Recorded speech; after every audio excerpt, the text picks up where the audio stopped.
Kayse Morris. Welcome to her Empire Builder.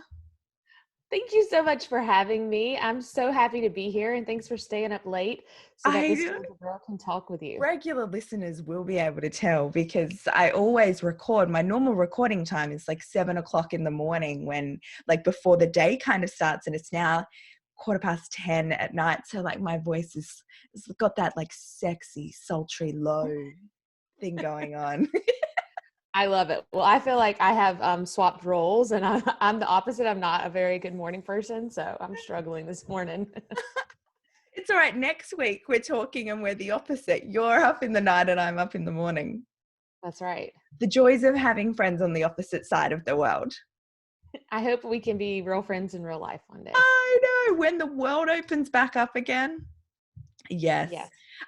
Okay, so I'm not going to go back to the beginning of your story, Million Dollar Micro Business, which is my new book, which you are a featured success story in because you're such a legend, has your whole origin story in there. But the one that I would love you to share is of your first online course launch, because what I find is a lot of people build up to their launch and they're like, all right, this is it. This is what I'm doing. This is my secret to success. I'm going to be a millionaire. Let's go. And you were going like, I want to pay my Netflix bill. Yeah. Can you tell me the story of your first launch? Sure. I had never really heard of launching before I launched my first program. It was all really, really new to me. And I just wanted to create a course that could help people. And mostly people that asked me the question, can you help me one-on-one? And I was drowning trying to help as many people as I could. So I thought, well, I'll have a course. And then I found that there's this thing called launching. And so I said, if I'm going to do it, I'm going to do it. So I'm going to try my best to make this a success, but not with the hope to make a lot of money. I honestly thought like big goals were anywhere between $5,000 and $25,000, which was so much money. It still is a whole lot of money, It still is a great result for a first launch. You'd be stoked with that. Heck yeah. So $5,000 was double what my teaching salary was each month. So if I could make $5,000, we had made it. I was 7 months pregnant with our fourth child at the time. And I was all in, and I was really excited.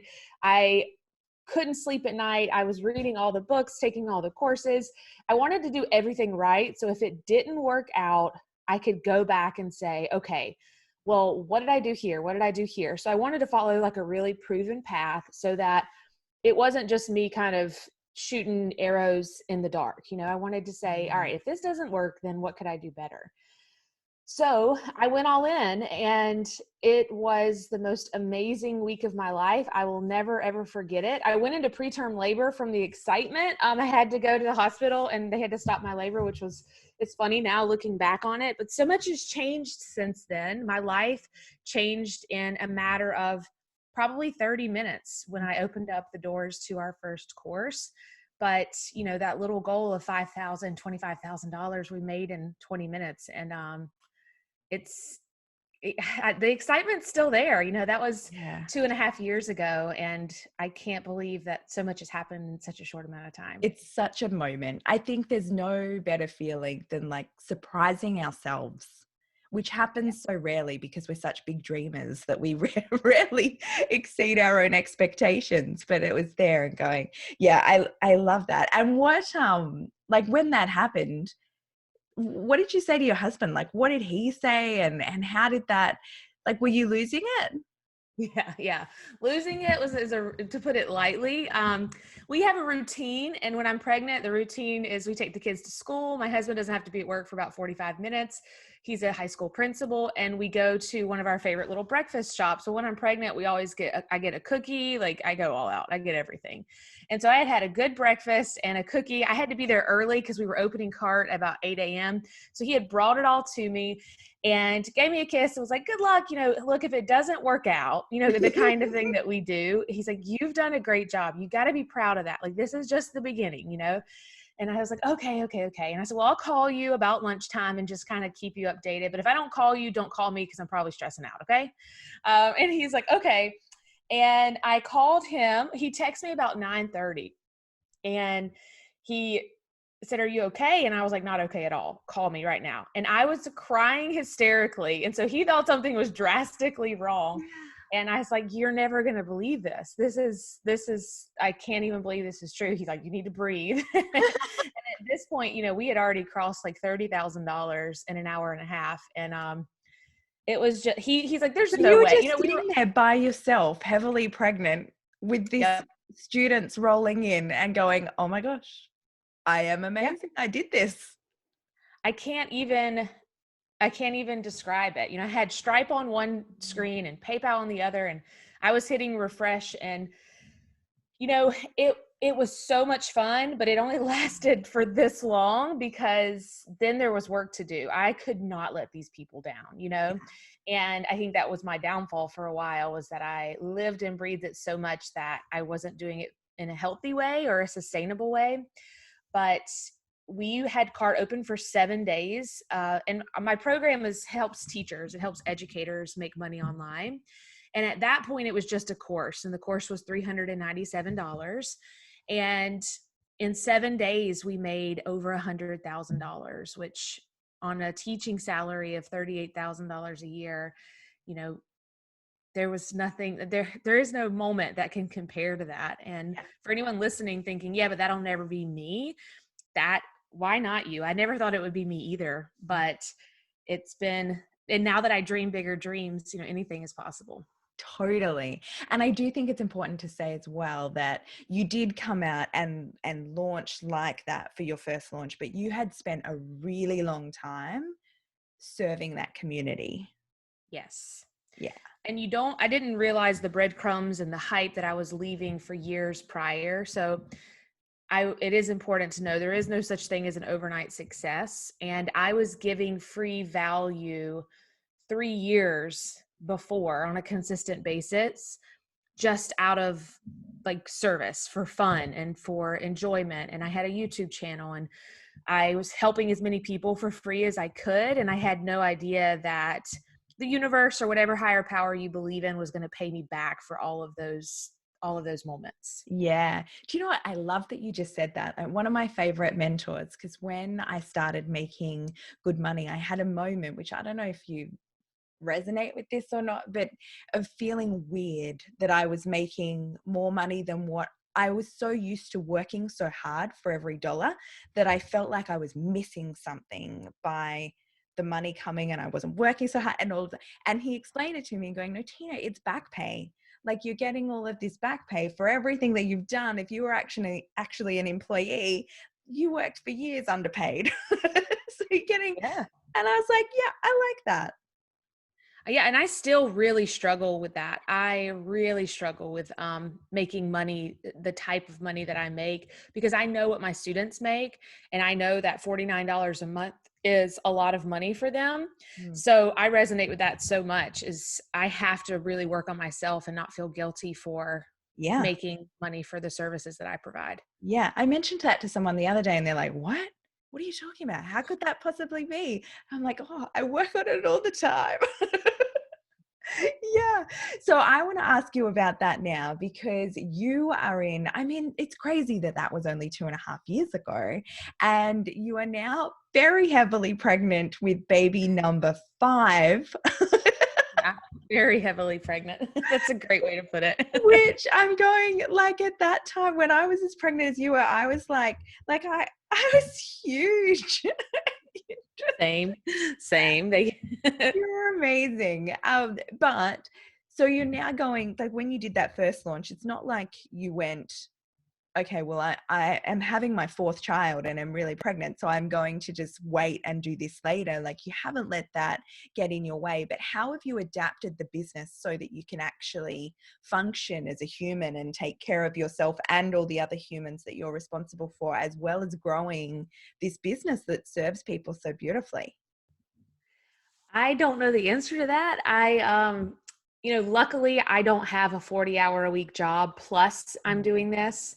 I was doing that. I was a teacher for 8 years. So luckily this is my full-time gig. And I have a team of amazing educators that help me. And so learning how to delegate is really how I learned how to balance everything. But make no mistake, the last 2.5 years have been very difficult Mm.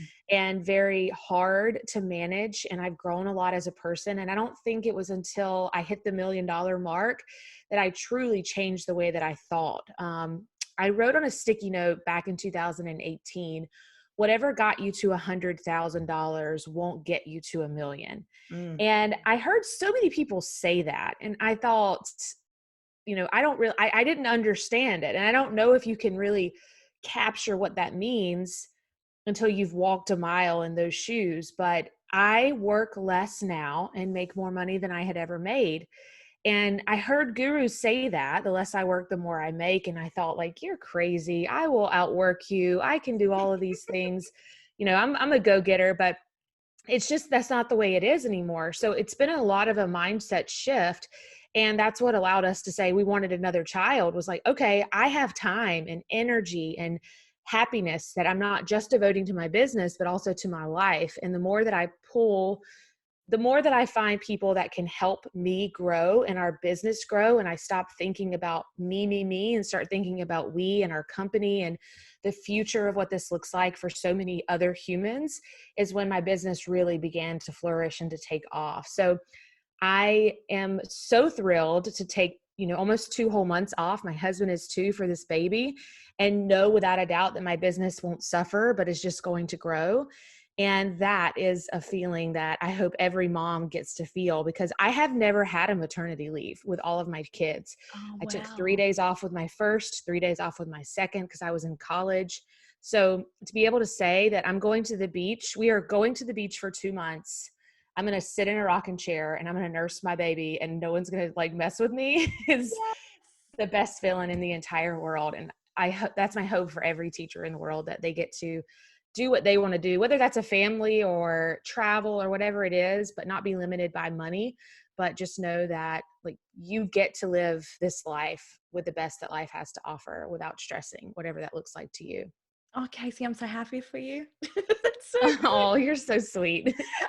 Now, I want to ask you about that transition though, because everybody that I know who has gone past $1 million business has been on the tools at the start. So a lot of the time, you mentioned what the gurus say before, and a lot of the time we hear like outsource, outsource, outsource, outsource. And I think that's good at a certain level, but literally every single person that I know did it all themselves at the beginning. They knew Mm. the ins and outs, how everything worked. Like it was their responsibility to understand how it all worked. And then once they got to the level, started handing things off. But then the hard part is changing that mindset around no one can do it as quickly, as efficiently, as well as what I can. How did you do that?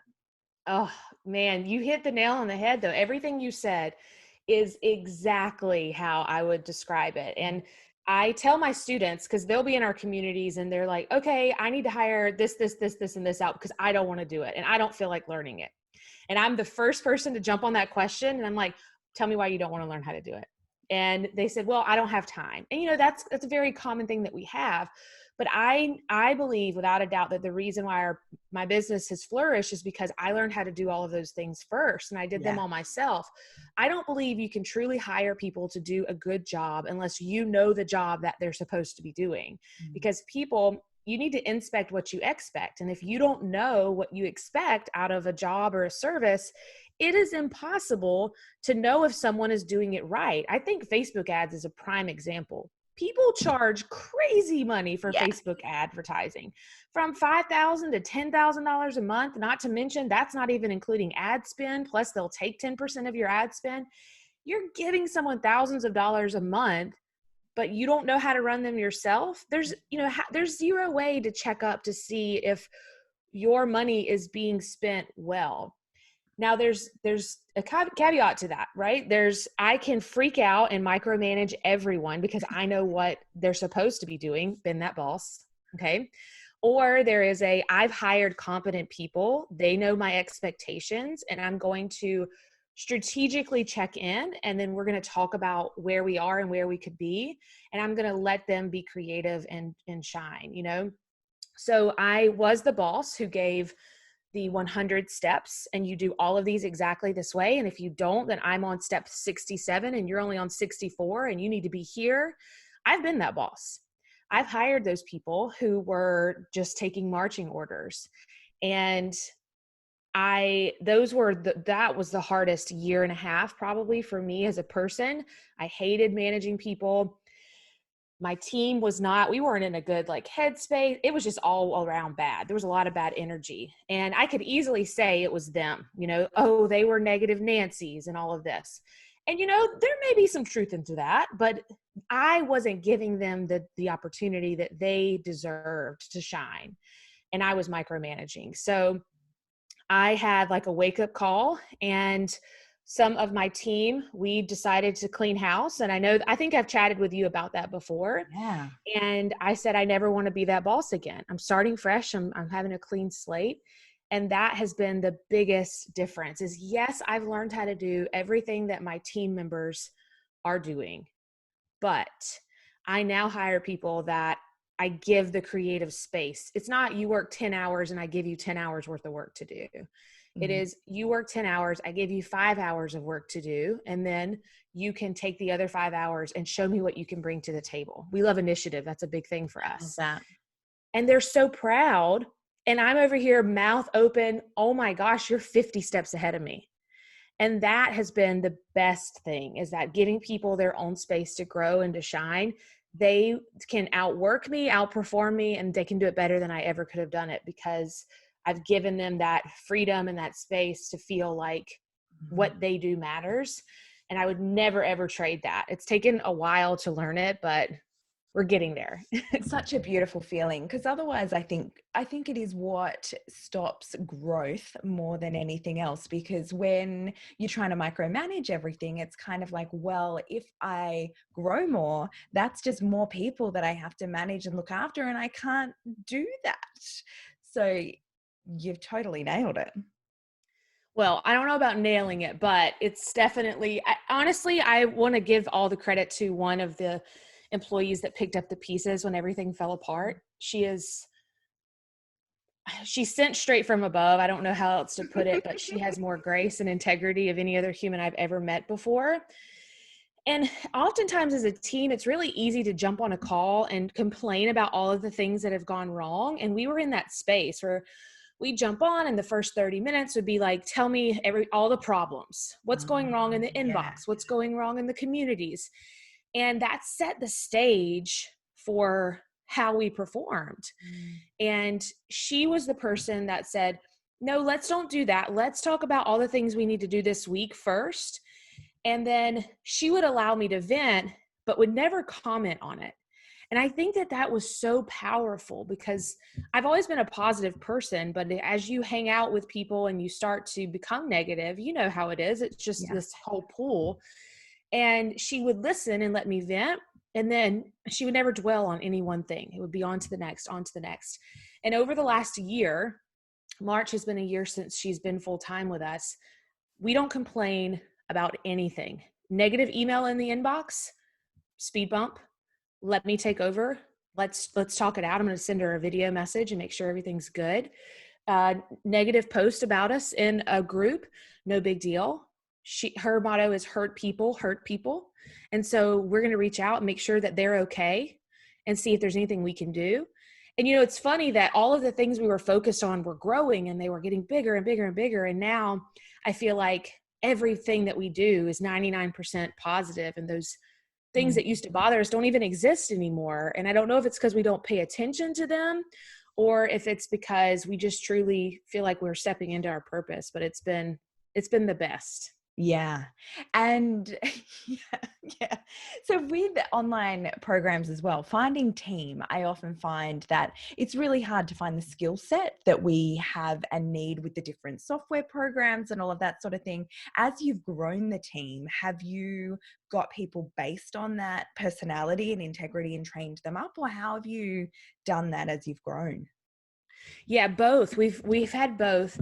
And I think that everyone on our team is very specialized in what they do, minus our full-time employees. So we have 2 current full-time employees and 1 that's about to transition to full-time. So she'll be our 3rd. And everyone else is quote unquote a contractor, or a freelancer that is very specialized in their knowledge base. Yeah. And I used to try to find all of these people myself, and I would go, Upwork is amazing. And I would interview like 10 or 15 people looking for a specific skill set. I had a list of things that they had to answer, We're thorough. Yeah, very, but it paid off, and it's been amazing. And so they may not all interact with each other, but they all have a specific purpose and things that they do. But we really like when people are very niche down and specific in their field. But now I do believe that people come into our lives when they're supposed to. So I ask all of the people on our team, our copywriter is amazing and our Facebook ad strategist. And if I'm needing someone, like currently we're looking for a search engine optimization expert. So every time I'm on a call before I leave, hey, do you know anybody that's really good at SEO that you could give me a recommendation for? And that's been the best. I was looking for a podcast producer. So every person on the team, do you know anybody that's good at podcasting? Could you ask your friends and let me know? And it's like those people have been the best people to hire ever because someone recommended them to us. And good people know good people. Yes. Yeah. They do. Our podcast producer, oh my gosh. And a lot of these people I've never even met in real life, but I just want to hug them and tell them how much they mean to us because it's just been so wonderful this last year to work with all of these people virtually. So good. And so what else have you found has been the biggest difference since you've gone past that million? Now you're on the pathway to kind of 5 million. What have you had to change in the business? Me doing everything. Some days I don't feel worthy because I don't feel like I do as much as I used to. But in the book, what's your day-to-day look like now? Yeah, sure. So I used to have a list of things to do from the time I got to work at 7:30 a.m., 7:45 until 2 when I picked my kids up from school.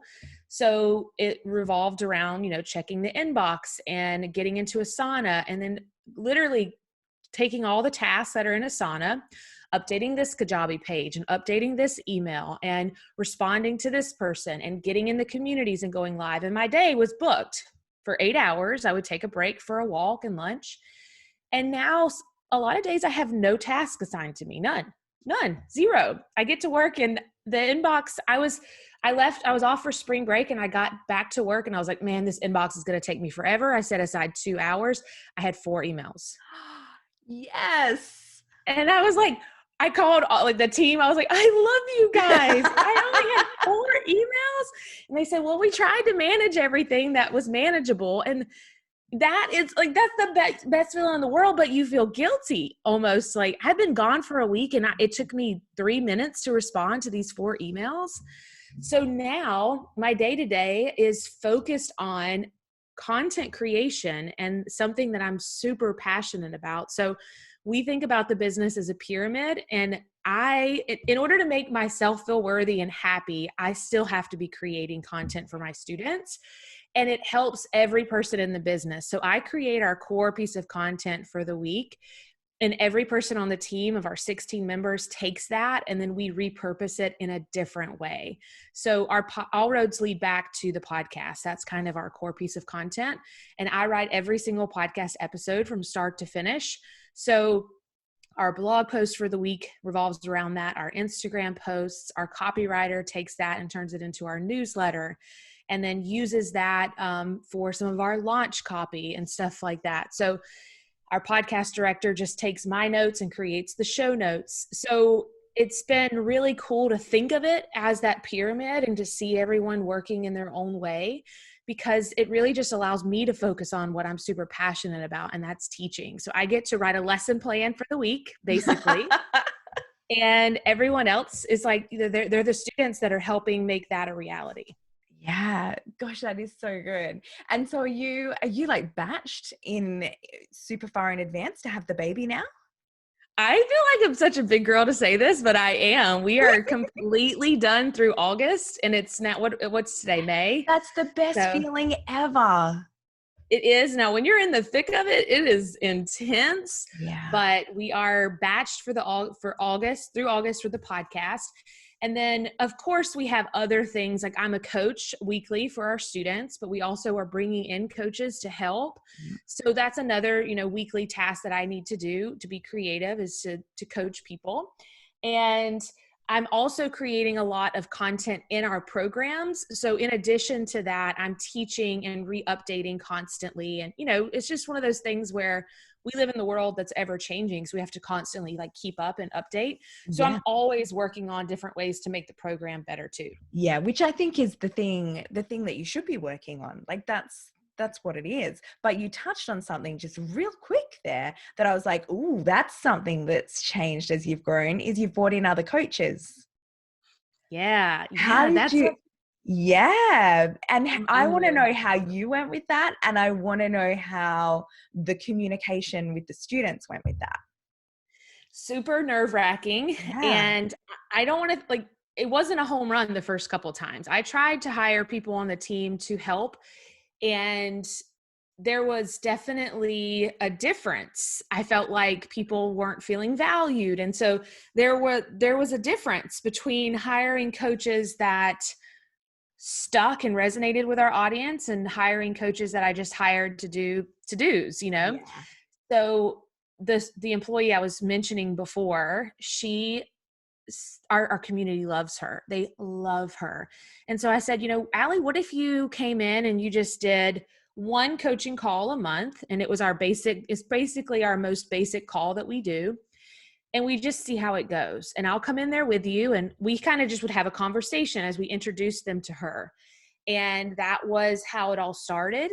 And people would begin asking her questions because they started to realize how valuable she was. And I was constantly saying, look, guys, I didn't do that. Because a lot of times they would say, Kayse, we want your exact process on how you did this, this, this, this, and this. And I'm Yeah, like, of she course. did it. Yeah. She did it. Ask her. I don't know how she did it. So as I started to give her that power and authority, our community just said, wow, Allie does know all of these things. Yeah. And so she takes over. She does 2 coaching calls for us a month. And while I'm on maternity leave, our other full-time employee has been in, and we've been doing the same thing with her. She's taking over Allie's calls, and Allie's going to take mine. And then our big goal for next year is we're creating a certification program so that our students can make money teaching our programs, which is why I'm not doing what I do to make myself money. I'm doing what I do to make my students money. So Yeah. how can I give them our programs so that they can make $1 million too? That's so good. I hope it works. Yeah. Do you know, that was going to be my next question, was like, what are the goals? Like, where are you heading to next? And that's where it's going. Yeah. So we've been preparing, we slowed down this year so that we can speed up next year. And we've been preparing. I love you saying we slowed down this year. Yeah, not really. But we're not chasing all the shiny objects. We got Yes. really, really simplified on what we offer. And that has been amazing. We only offer 2 things now, which is the best feeling in the entire world, because we had 54 offers at one point. Oh yeah, totally. But I think we all do that. I had, by the end of my first year, I think I had 27 offers that I was doing, and now I have 3. Yeah. And it makes it so much easier to manage mentally, doesn't it? Yeah. And for customers to know what you do as well. Yes. Yeah. Did you have a My thing was, every time someone would ask me something, I'd go, yeah, I can create that. And so I'd create it and package it and sell it. And then, we do it. We do. But if you can start just pumping that into your flagship program, Yes. that is the key. And whenever I interview people on the show, and I love to hear their ping pong ball, because they've got all of these different things that they're doing. And I'm at the end of the show, I'm okay, let's package it all into 1 or 2 products. Yes. That'll be so much easier. It's so much easier for life. And you've really worked it out. I love it. Alrighty. I'm going to let you go. I could talk to you all day long. Follow Kayse on Instagram. Let her know. And hopefully when this comes out, actually, what date is the baby due? June the 10th. You will have the baby. Oh, she will be good. in the world. Yes. So you can go and see Kayse's baby, which is so cute. And you can read all about Kayse's story in Million Dollar Micro Business as well, which I'm so excited will come out. Kayse, thank you so much. You're always just such a bundle of joy. Well, you're going to have a bundle of joy. Like, you're a bundle of joy with a bundle of joy. And so clever. And it's just going to be massive what you create. I mean, what you've done with 5 children, nearly, in 2.5 years is so inspirational. Well, thank you, Tina. This was so much fun. I appreciate you. Oh, thank you.